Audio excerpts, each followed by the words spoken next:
classic head bob. Ready, go. Ed is like, I don't know what he's doing in here before me. Like the Axl Rose, which is much easier to do when you have wheels on the bottom of your chair. It's always off to the center.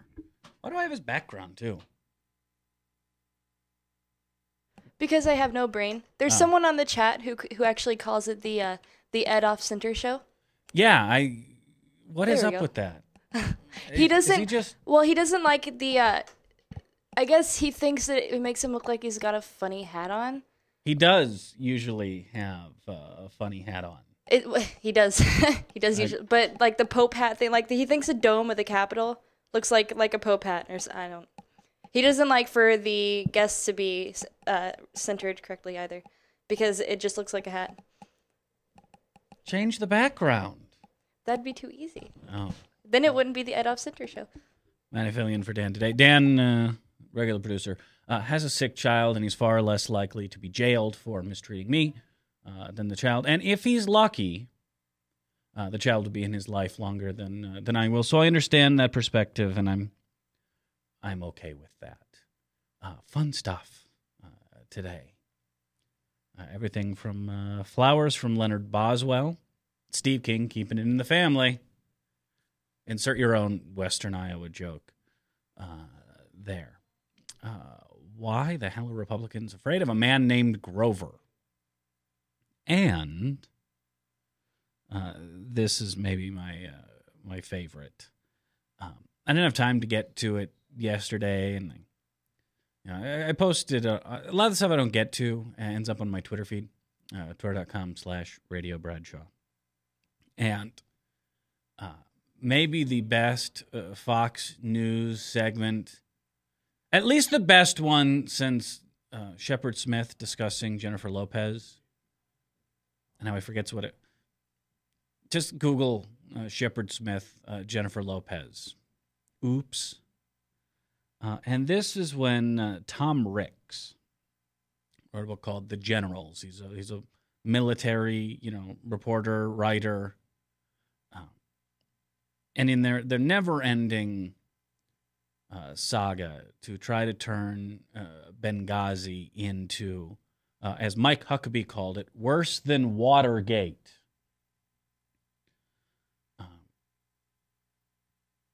Pretty much nonstop, at least when they're not declaring the war on men. And we'll discuss that later. This is me. I didn't have time to get to it today, but thanks to Fox, in their infinite wisdom, decided to make it a story for a second day. So here's the clip from Tom Ricks on Fox News. Fire that bad boy up. Hello. Senator John McCain has said in the past that he would block any attempt to nominate Susan Rice to become Secretary of State. She's currently the UN ambassador. He seems to be backing away from that. What do you make of it? I think that Benghazi generally was hyped by this network especially, and that now that the campaign is over, I think he's backing off a little bit. They're not going to stop Susan Rice from being Secretary of State. When you have 4 people dead, including the first U.S. ambassador in more than 30 years, how do you call that hype? How many security contractors died in Iraq, do you know? I don't. No, nobody does, because nobody cared. We know that several hundred died, but there was never an official count done of security contractors dead in Iraq. So when I see this focus on what was essentially a small firefight, I think, number one, I've covered a lot of firefights. It's impossible to figure out what happens in them sometimes. And second, I think that the emphasis on Benghazi has been extremely political, partly because Fox was operating as a wing of the Republican Party. All right. Tom Ricks, thanks very much for joining us today. You're welcome. Shortest Fox News Benghazi segment ever. And just like any joke, Simpsons did it. We all remember this episode, right? Grandpa Simpson, Abe Simpson.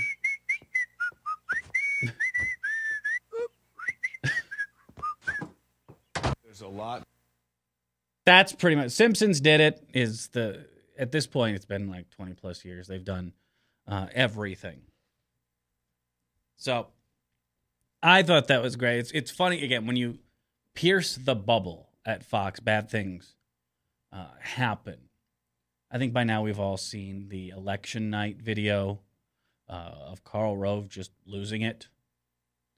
And if you're like me and you enjoy Schadenfreude, and you sat and watched Fox News till about 3 a.m, and it was fighting and bickering. It was like instead of just a straight line, the 5 stages of grief, it was like some sort of grief plinko game. Ping, ping, ping, ping, ping, ping, ping, ping, ping, or pinball. They just kept going, mostly landing on anger.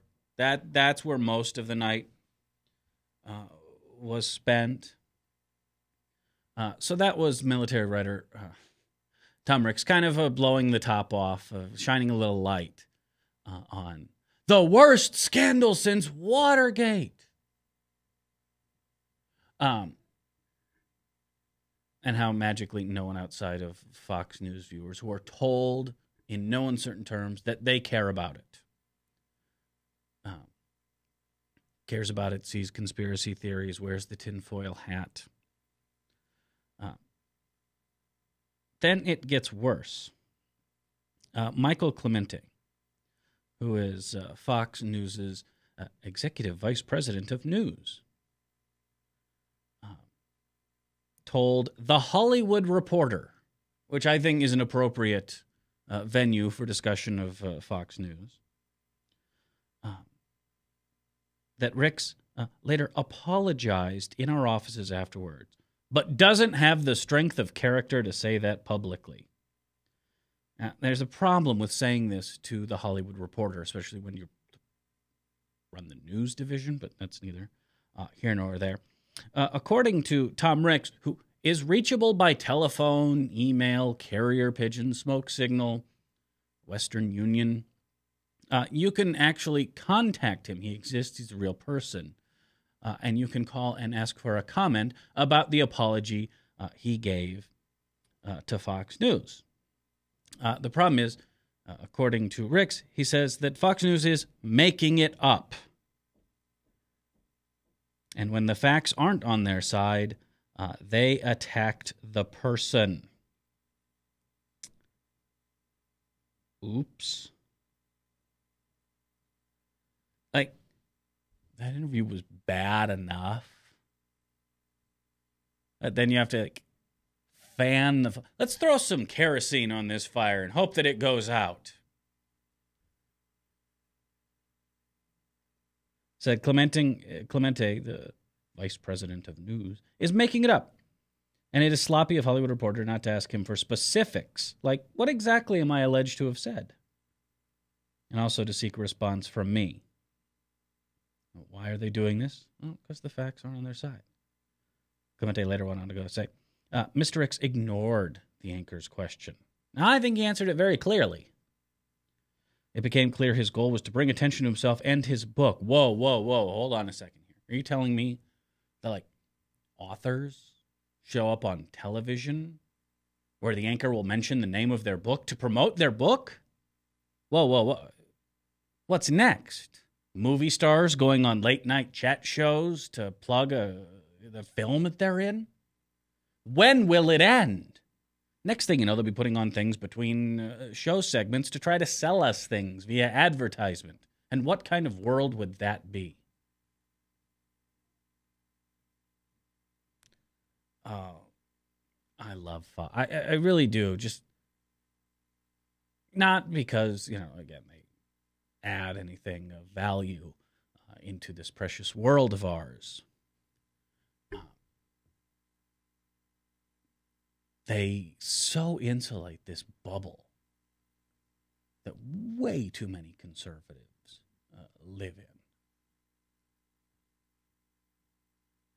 Where your only sources of information are talk radio, forwarded emails from racist uncles, Fox News. And I've seen the effect firsthand. I have family members. And I can't even remember. Well, that's not true. Occasionally, I will show up and they'll have poker on. Maybe those classic car show auctions they do, like late night on ESPN. But 90% of the time, Fox News is blaring. It's Hannity, it's Dick Morris, it's half of Greta Van Susteren Smile. You go during the day, it's Fox News. You go at night, it's Fox News. You turn on the TV, if it dare happens to be off, and it's on Fox News. And I've seen what it does to loved ones, to family members, to former Clinton voters. And, I mean, it is excellent propaganda. Roger Ailes is the head of Fox News, came from the Nixon White House, to give you an idea of where this stuff is based. I mean, is a master of the propaganda.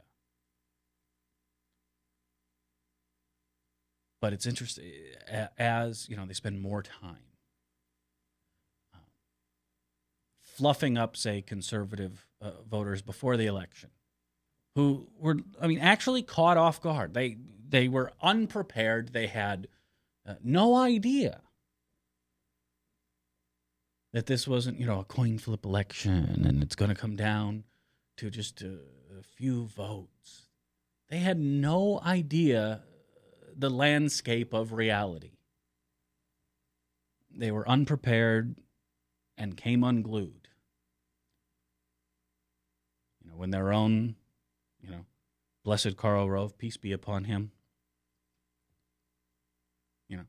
finally was yanked off the air because he couldn't admit that Obama won. I don't think after just months and months and months of, daily outrage. Again, if you're, say, a middle-aged white male and you're looking for something to be scared about or someone to blame your troubles on, Fox News is the go-to outlet. And they will bring you all the Black Panthers and Benghazi you can stomach. And as the news, got worse and worse. Oh, no, we're not going to win the Senate. Oh, we're probably going to lose some, seats in our House majority, which we'll maintain thanks to gerrymandering. And Mitt Romney's not going to come close to the White House. How do we report this? And the decision was made at Fox to talk about everything but keep hyping the conspiracy theories, keep hyping, we've brought in a master of unskewed polls who show great news for Mitt Romney. Is it really any surprise that, in the days leading up to the election and in the weeks that have followed, MSNBC is actually beating Fox handily in some areas. O'Reilly's still the king, which I think says something about Fox. Remember when he was like the far-right blowhard? He almost seems mild-mannered and centrist. Or at least, not as wing-nutty. Just to give you an idea how the window has shifted to the right. But, not compared to SpongeBob SquarePants or pro wrestling, but as far as news goes, does good. Hannity's getting brains beaten out by Rachel Maddow. And Van Susteren is getting smoked by Lawrence O'Donnell. That audience is going and finding other things to do. Even the true believers are understanding what they're telling me is not true. They are no longer a comfort. I can't, in my brain, negotiate the difference between what I see going on and what they are telling me. And they turn it off. It goes, too far. Same things happened in the talk radio world. Forget, the Limbaugh, slut diatribes. Or the Glenn Beck doom room, phenomenon. At some point, they're just so far removed from reality. It's not comfortable for your brain. It's cognitive dissonance on a grand scale. And so they turn it off. We see a lot of big markets, these huge heritage talk stations that have been around for 100 years, 80 years, shedding audience like crazy. I mean, if you're a true Republican, and I don't mean this as like you support Ronald Reagan but not Sarah Palin. All right, they're someone I don't agree with, but I can at least discuss things with.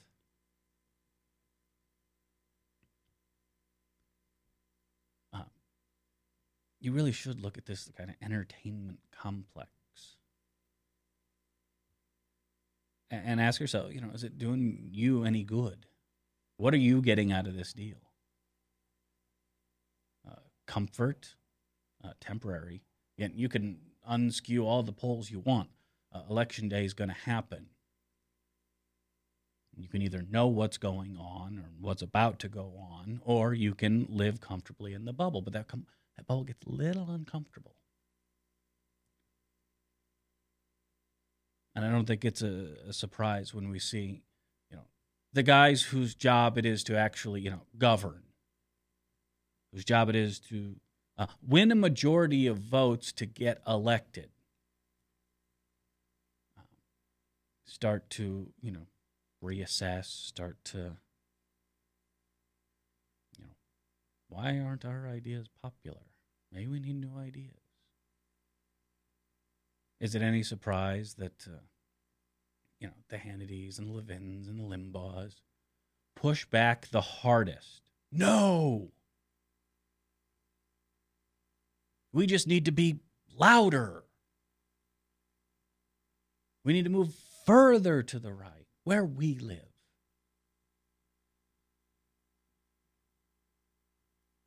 This entertainment complex, which is huge business.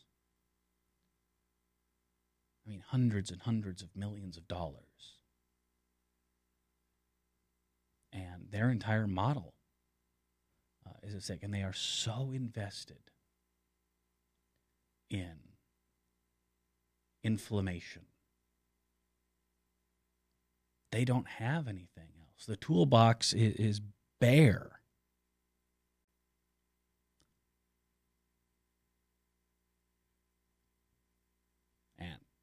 Well, you go with the one tool you've got. All right, 244-0077. Email radiobradshaw@gmail.com, and you follow me on Twitter, twitter.com/Radio Bradshaw. This screen is not working, Maddie, so who's on hold? It's Ron. Ron's on the air. Throw Ron on. Hi, Ron. How's it hanging? How you doing, Bradshaw? I do well. I got a question for you. 42. Why do you think that is the media or media personalities like Bill O'Reilly or Limbaugh or whoever, the people who just, and even like celebrity operatives like Karl Rove, is it a mentality of I'll be gone, you'll be gone, therefore there's no downside? We're getting paid $1 zillion anyway. I'm trying to figure out why people. I guess I'm not surprised that people buy this stuff because they're basically saying what a certain segment of people want to hear. Okay, it's mental junk food. I understand it, but I'm understanding if you're doing this, if you're saying this stuff, and even it's an act, even it's baloney. It's like, are you motivated by a sense that there's no accountability? I mean, for example, can Rush Limbaugh say anything so outrageous that there would be any kind of blowback?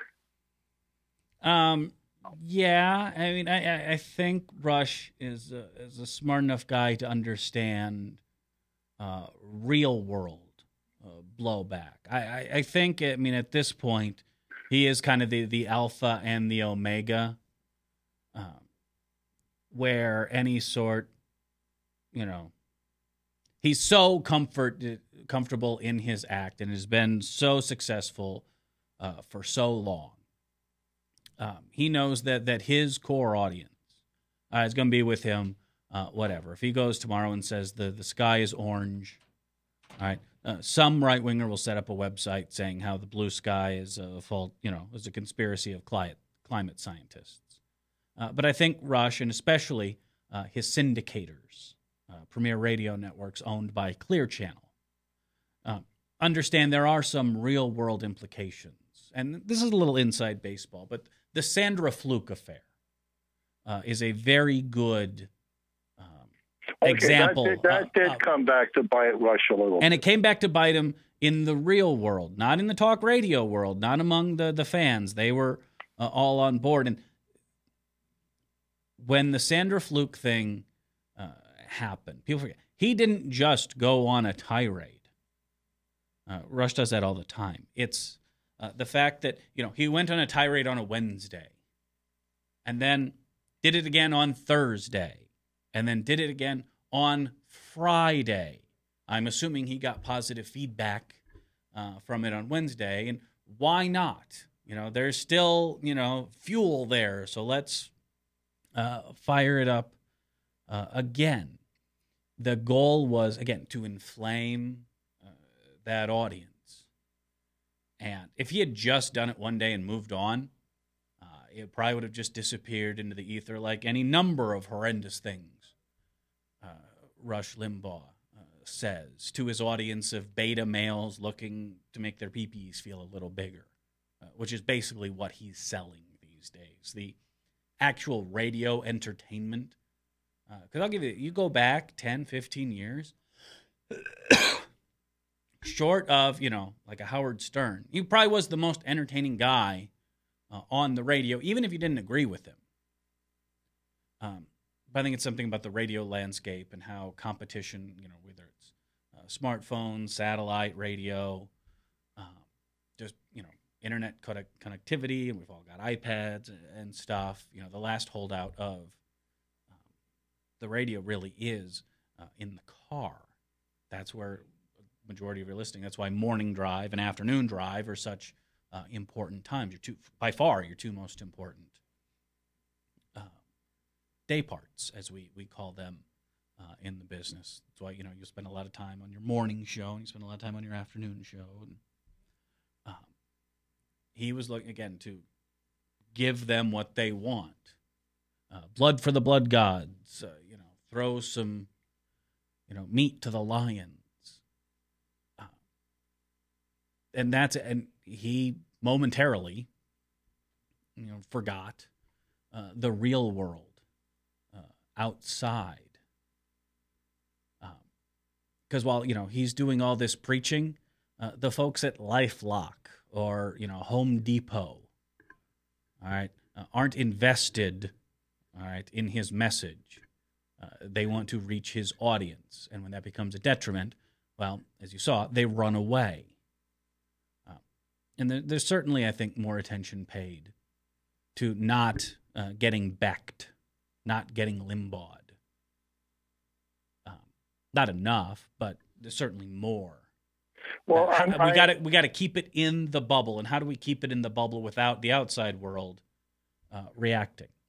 Well, I've been long convinced that that the right-wing media culture is not the friend of the conservative movement or the Republican Party. They do not have the same interests.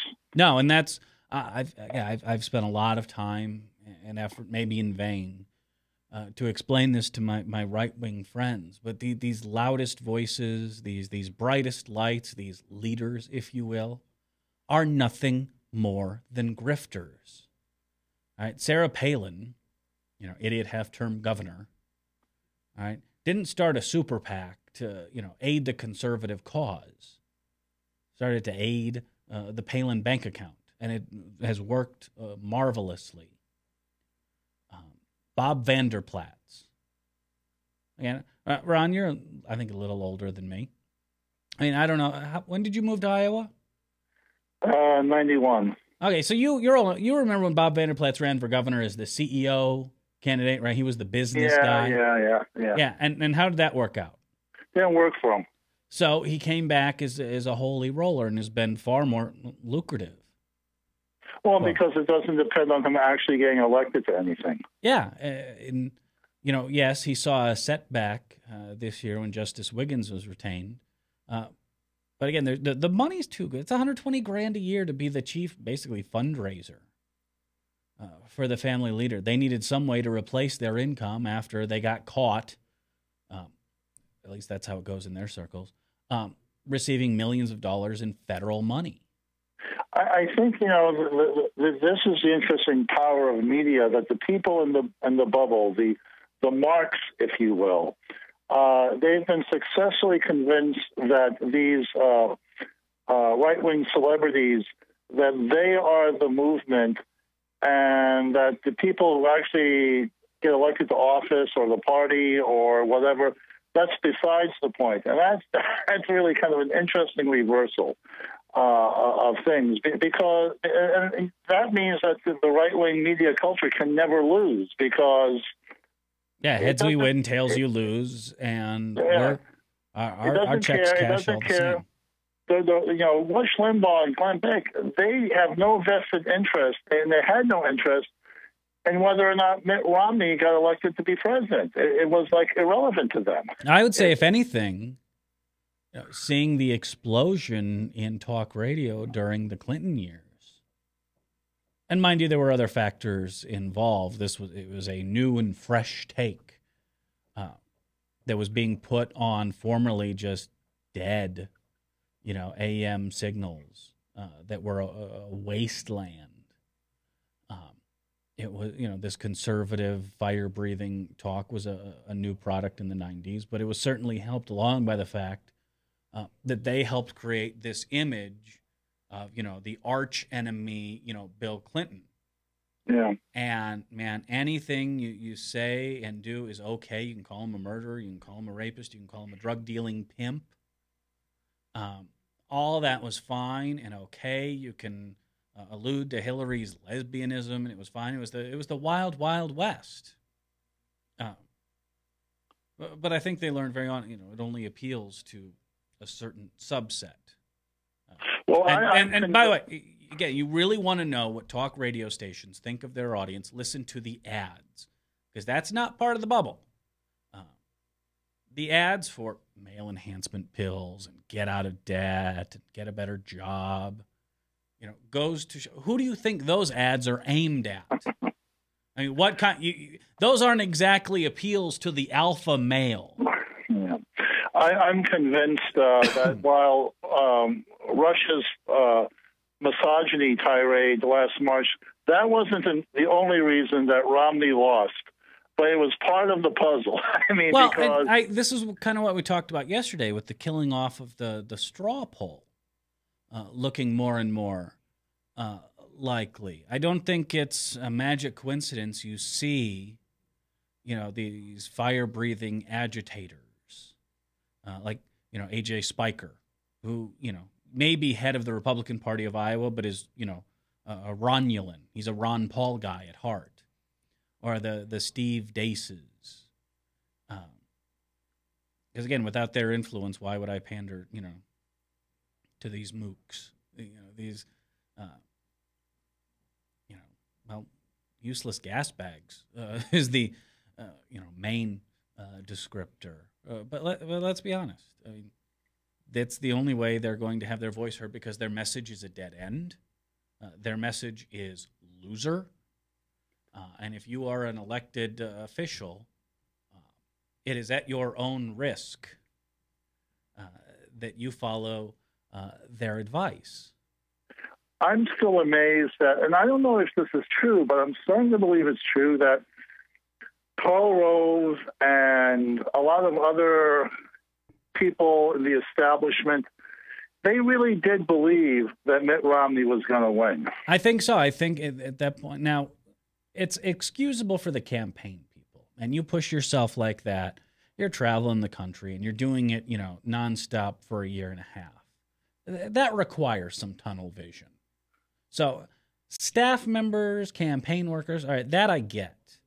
But Karl Rove, right, is supposed to be, above it. Yes, he's a right-wing commentator. Yes, he's from the Bush White House. But he's also the head of a $350 million super PAC. And I think, yeah, he made the fatal mistake of believing his own BS. I mean, if you start internalizing your own press releases, you're screwed. Well, and it's like, kind of related was when Jack Welch, and I kind of like Jack Welch. I think he had some interesting things to say, but when Jack Welch went out and decided that the Bureau of Labor Statistics was being manipulated by the White House, no evidence, because you don't have to give evidence anymore. No, not on, but he's Jack Welch, so he's going to be on CNBC, and he's going to be on. Right, and he goes all spouting this stuff, and it's like, Jack, what are come on, you're the most successful CEO in the country. You've got to know something. What are you doing here? Well, again, what else does the right wing have to peddle? Their economic policies are unpopular. Their social policies are a hindrance. Ask, single women, Latinos, Asians, African Americans, all groups that predominantly didn't. I called the election back in March because I'm like, you can't really beat over the head the largest group of voters in the country, and that's not going to have an effect. No, but this is the problem, though, is that, and this is when, in the aftermath of the 2008 elections, what did Republicans have? They had nothing. They had less than nothing. Didn't have the House, didn't have the Senate, didn't have the White House, and had a very tarnished brand. And that's why you saw the rise in the independent voter. Because people didn't want to carry around a little card that said, I'm a Republican. That was embarrassing to them. So they decided, short-term thinking at work here, we're going to take the base that we have left and inflame them and, agitate them and give them boogeymen and set them loose on our opponents. This is where the party of no strategy came in. And magically, all of a sudden, the Tea Partiers said, don't do anything. Don't do this. Don't do that. That was their one answer to everything. No, following the Republican playbook.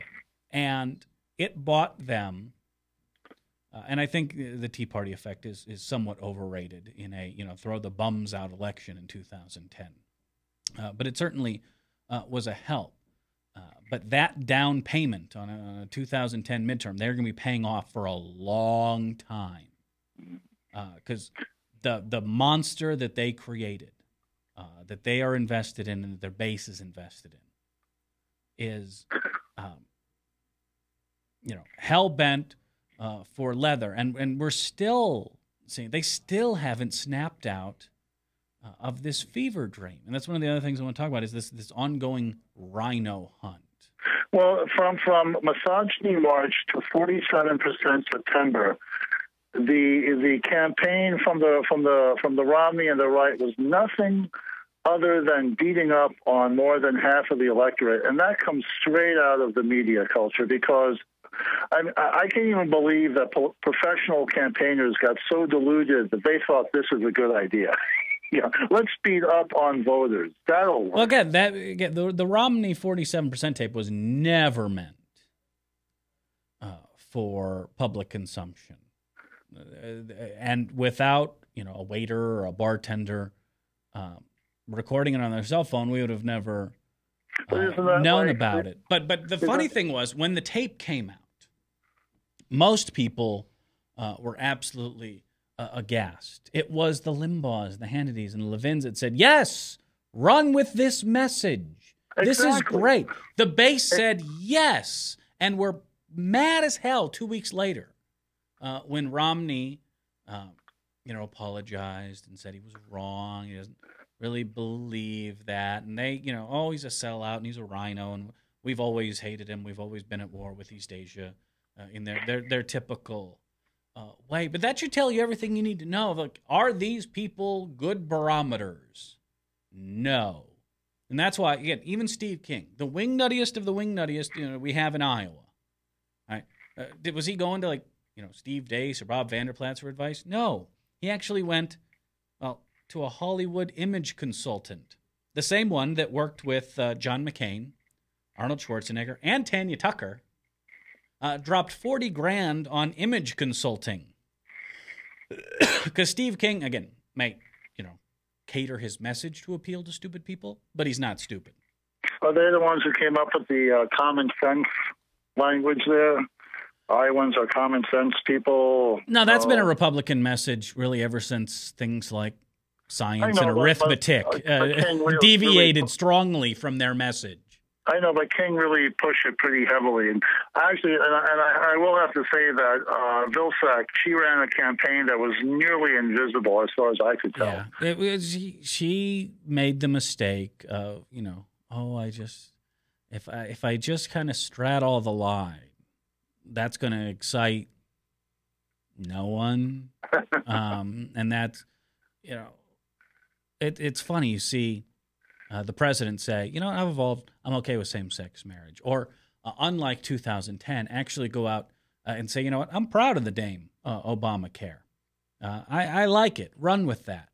And magically, support for same-sex marriage across the country goes up because the president does have a bully pulpit. And two, support for repealing Obamacare is at an all-time low. It's funny how that works. Anyway, Ron, I appreciate the call. I'm way late for a break. No, the folks at Iowa Watchdog put out a list, at least for the 3rd and 4th congressional districts. That's Steve King and Latham talking about some of the costs. $41,000 for Steve King's image consultant. The one that gets me is the King campaign hired Jeff King, his son, no relation to the former Pirates baseball player, and Lindsey King, his daughter-in-law, and combined, they walked away with over $118,000. So if you're someone who wrote a $20, $50, $100 check to the King for Congress campaign, I'm sure, the King kid's new car thanks you. Maybe it's a lease, who knows? $120,000 almost. To his kids. Keep it in the family. But when we come back from break, we'll talk a little bit about this this rhino hunt, or even now far right wingers are finding targets on themselves.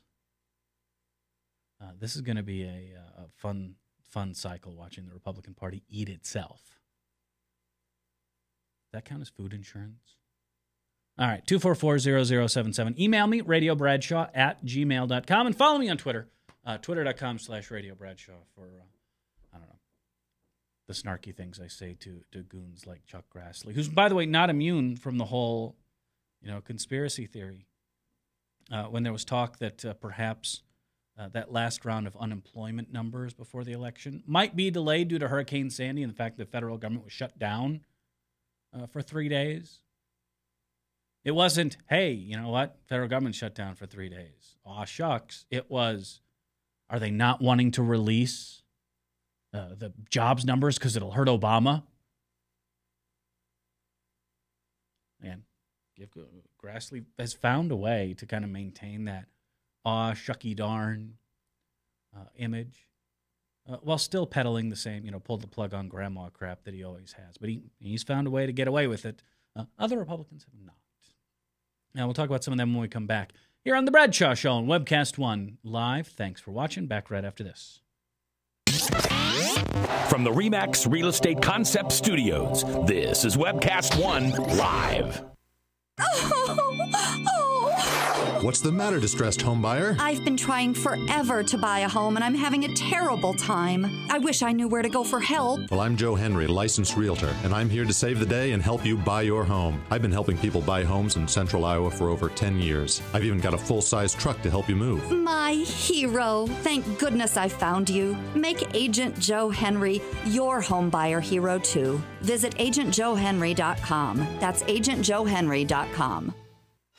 If your computer's not running up to speed, don't waste any time with 1-800 numbers. Call your local professional at Mid-Iowa Computers. Known for excellent customer service, they can help you with all your computer needs, including 100% electronic malware removal. If you've just had enough of your computer or other electronic device, bring it in to Mid-Iowa Computers and they'll recycle it for free. For more information, visit midiowacomputers.com or call 515-210-8536 and get your computer fixed by someone you can trust.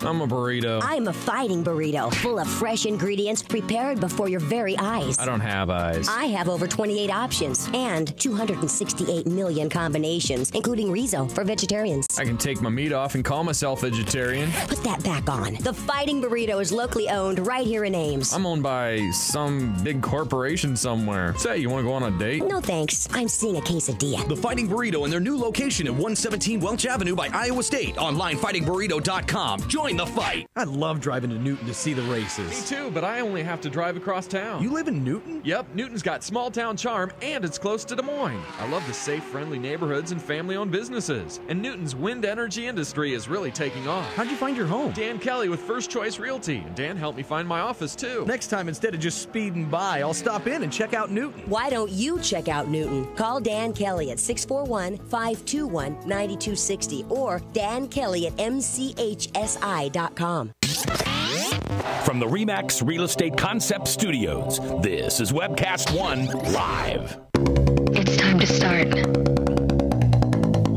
Rock concert movement number 1. Hello, party people in the place. Bradshaw with you here on Webcast One Live. Thanks for coming along, spending some quality time together. Email radiobradshaw@gmail.com and follow me on Twitter. Twitter.com/radiobradshaw. I gotta remember to do this backwards. TheBradshawShow.com. It's an internet website with links to all that fun stuff. So we talked about the price Republicans paid for that 2010 midterm. And what will the price be long term? And I would argue it probably even goes back further than that. Say 2006. Remember when Republicans were about to get their asses whooped in those midterms? So, in an effort to fire up the base, immigration was the issue.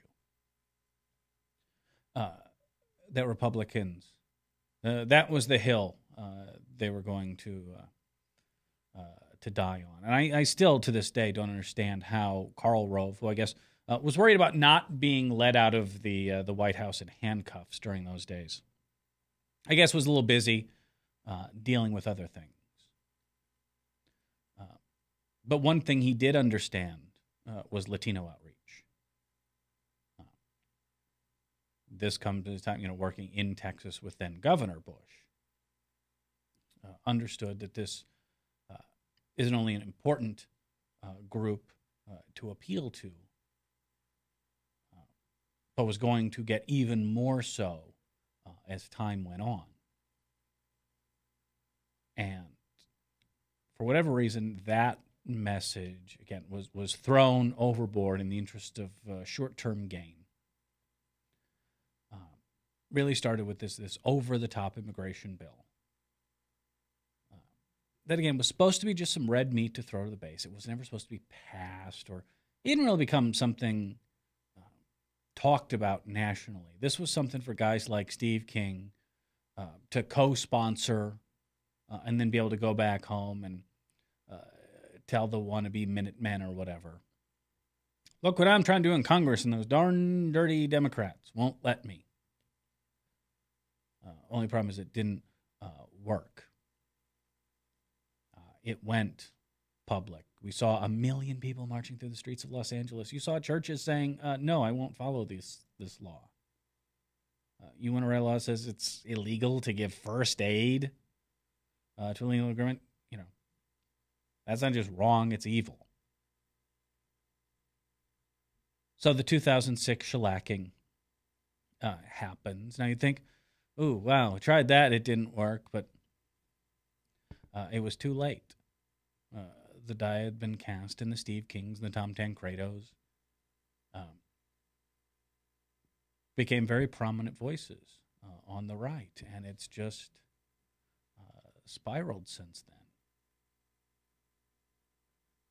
And now, this is maybe my favorite example, just because Saxby Chambliss is human garbage.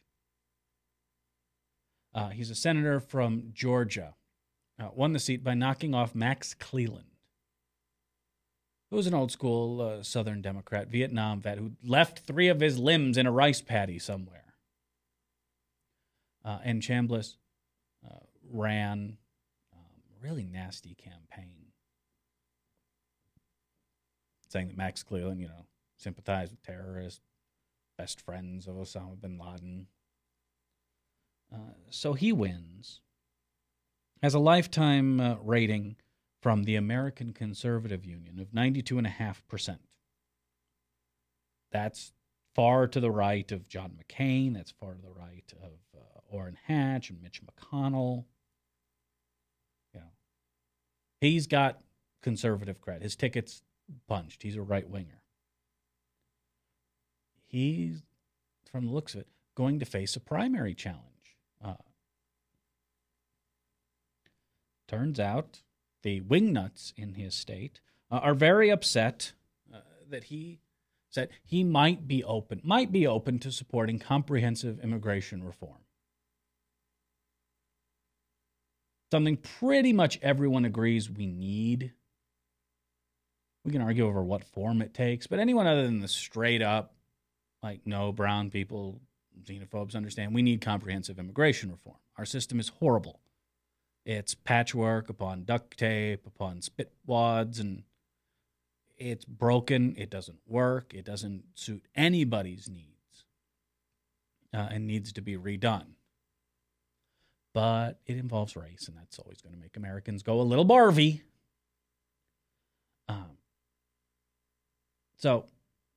But again, this isn't just, I'm, a real conservative. I mean, they brought in a real wingnut, a woman by the name of Karen Handel, whose name you might not know, but you've probably seen her work. She, along with former Bush flack Ari Fleischer, were the key people in pushing the Komen for the Cure folks to pull their money from Planned Parenthood.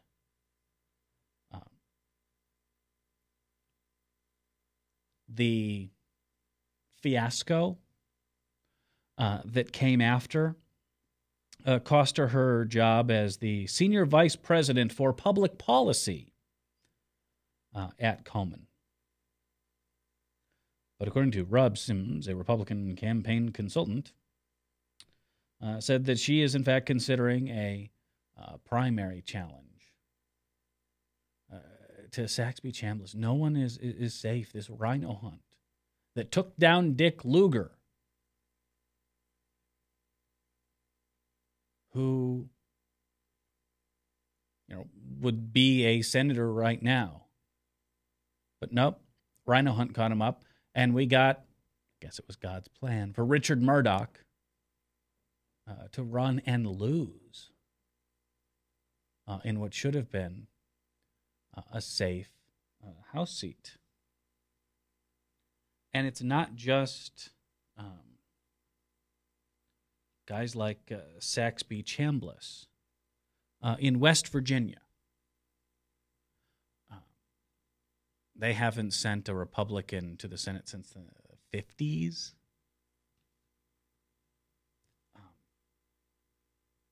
So they actually pulled a pretty decent recruitment coup, trying to get rid of Jay Rockefeller. There's talk he may retire, which would make that a very big pickup seat. Representative Shelley Moore Capito, who, according to the chair of the West Virginia Republican Party, because I have to admit I'm not 100% up to speed on West Virginia state politics, says she's the most popular Republican in the state. So that seems like a good get. She's willing to risk her safe House seat to make a Senate run. She is already being attacked, and not even by West Virginians. Chris Chicola, he's the head of the Club for Growth, already is accusing her of being a rhino supporting bailouts, pork, and bigger government. To give you some idea, the Club for Growth backed Richard Murdoch, and that worked out very well. So these electable Republicans, and before races even start, are being shot at from their own side.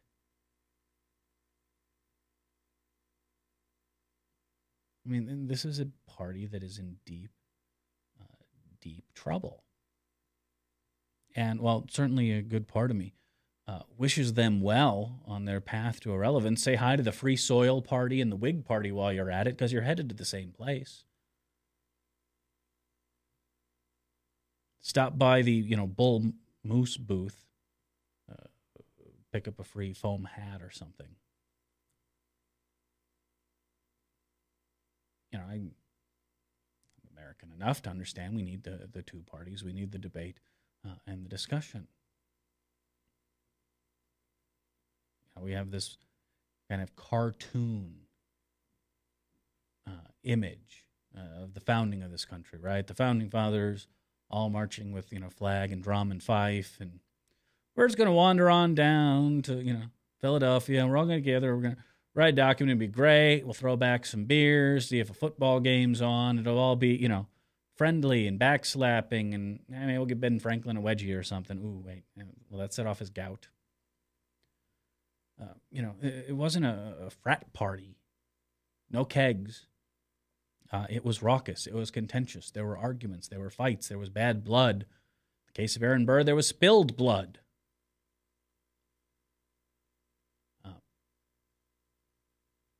But it was the tussle and it was the debate that made it go. And ultimately, aside from maybe the 3/5 compromise, made it work better. That one, in hindsight, a little embarrassing. But how, again, is that process supposed to work? How are we supposed to govern when the only argument you can get out of their side is no? We'd like to no. Hey, what if we no? Hey, you think we could no? At least some good news has come out. And this was something I argued for in 2010. All right, we had a majority in the Senate. And after 2008, we saw how Republicans were going to act. All right, we pulled an Animal House. We screwed up. We trusted them. After the 2008 elections. And we saw that Republicans were going to filibuster everything in sight, bring the Senate to a halt. Nothing can get done. So after the 2010 midterms, and this is something I don't think people ought to understand, how the Senate works. And I know it's not the most exciting issue on the face of the earth, but I'm old school. I'm a big fan of you want to filibuster, get yourself a phone book, get yourself an encyclopedia, stand up and talk. No sitting, no drinking, no bathroom breaks. You sit and you talk. And you bring attention to what you're filibustering. And that's something we did away with in the 70s. And it's probably something we need to bring back now. And it looks like finally Harry Reid is on board. Harry Reid's the majority leader in the Senate who fought Democrats in 2010 saying, no, we're not going to reform the rules. Because little known fact that when the new Senate comes into session, they have the ability to set their own rules by simple majority vote. Which party has a majority? Oh, yeah, ours. Doesn't require 2/3 like it does during most of the year. So you're going to see more about this in the next month or so, leading up to swearing-in day and the start of a new Congress. But it looks to be at least some reform is coming to the Senate, which is good because, again, when you have a party of no, nothing gets done.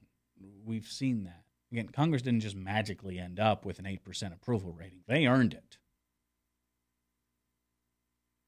And we're going to see some big changes there. The question is, how big? I like the idea. I think it was Tom Harkins of the sliding scale. And that is, right now it requires 60 votes to end a filibuster. What if after 72 hours it took 58 votes? After a week it took 56. And finally, after a month, it only took a majority vote. If you can't get something done in a month, it's probably not getting done. Do things that way. Not a bad idea, although I gotta have some reason to still have phone books. So you sit and talk for 6 days straight if you want to, kill the Civil Rights Act. Meanwhile, the cameras are going to be rolling the entire time, and you might just draw some attention, not only to yourself, but also the issue. So if you want to filibuster for something worth it. But again, maybe I'm old school. All right, before we go, I don't get to say this often, but kudos to Governor Branstad. I know it sounds weird, sounds dirty, and certainly bucking a trend in his own party. Something we've seen, which, again, to the folks who fight this fight, I thank you. You're doing great work for my side. And I'm referring to the people who freak the hell out anytime any sort of anti-bullying bill comes up. This usually comes from the we have the same message as Fred Phelps, we just put it in a nicer way crowd. A lot of the fundies fighting the anti-bullying bills.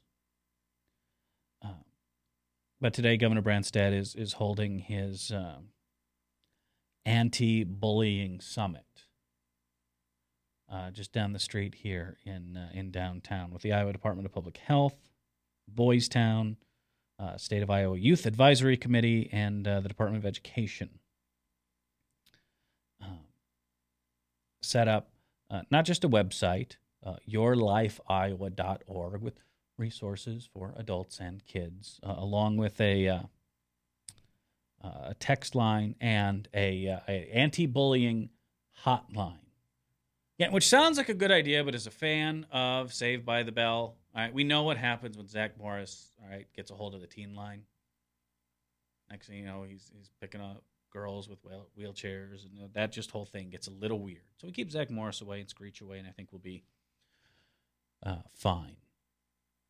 But the big thing is, this is really aimed mostly at principals, teachers, and the like. The first line of defense. And I remember when Governor Culver and friends put forth Iowa's anti-bullying bill, and the predictable wingnuts kind of went nuts. It's funny, though. All that bill really did was say that schools were not allowed to overlook their own rules against bullying and would be held accountable if they looked the other way. This was a bridge too far for some. What this summit, and I'm sure the afterwork is focusing on, is letting teachers know and administrators know that you're that line, that you need to stop it. If it gets to the principal, maybe it's already gone too far. And luckily now, through force of law, principals aren't allowed to say, oh, sorry, sure, Johnny Football gave you, a swirly and threw you in a locker, but we got a big game coming up, so we're just going to not do anything about this. That's where we had some serious issues, but hopefully we can see some progress in this. And I'm glad at least, not just, by the way, in schools, but a lot of the stuff that's going on online, although I'm a little more iffy when it comes to the cyber bullying. But at least making parents aware, put it on their radar, along with teachers, goes a long way. And I know Governor Branstad is going to catch some flack from the activists in his own party for doing this, for supporting it, for backing it up. But again, for as wrong as he is about many economic issues, this was a step in the right direction. All right, I got to bounce. Email me, radiobradshaw@gmail.com, on Twitter, twitter.com/radiobradshaw. Just go to the website. Show archives are there, all the contact info. It's all at thebradshawshow.com. We'll reconvene tomorrow at 1:30 here on Webcast One Live. Thanks for watching. See you then. Leach, owner and general manager of Service Legends. I brought along a couple of the home comfort heroes. Hi, I'm Tammy Wells. I am Nick Wondershide. I am administrative manager. I am the senior technician from Service Legends. It seems like every good thing, when you feel it to the bone that it's good, there's a lot of hard work put behind it. I don't think that you can fake it and have it turn out good. You know, if we seem like, okay, that's just weird, it's just a furnace, why would you believe so deeply in a furnace? It's not just that, you know, we want to show the world that you can have good service. Yeah, I mean, it's got to be, it's your home. You know, it's built into our daily trainings, it's built into our culture, that we're going to do whatever it takes to have each client say they love us, period. That's why we spend all the hours in the training that we do. And if we guarantee it's going to be a good experience for you, or else it's free, what type of work do you think we're going to do? There is a guarantee. Temperature selection guarantee, fixed right or it's free guarantee, comfort guarantee, best value guarantee. All of these guarantees hold us accountable to ensuring that we exceed your expectations. And if for whatever reason we'd fail and we can't make it right, we guarantee all of those guarantees with a 100% money-back guarantee. I mean, if you don't think that your technician can fix it right, are you going to say that to a client? No. You don't have to worry about having a technician come to your house. We drug test, background check all of our team members. We put safe people in your home. Each and every one of our service techs, 400 hours a year in training. You tell it the minute they walk in the door. They know what they're doing, they've done their homework, and they actually truly care about what you want. Because at the end of the day, you're the person that makes sure I have a job. They're going to be listening. They're going to want to know what your challenges are. Then they're going to come and give you options, and you get to choose. If I'm there to help and I make it easy and painless, I did my job right that day.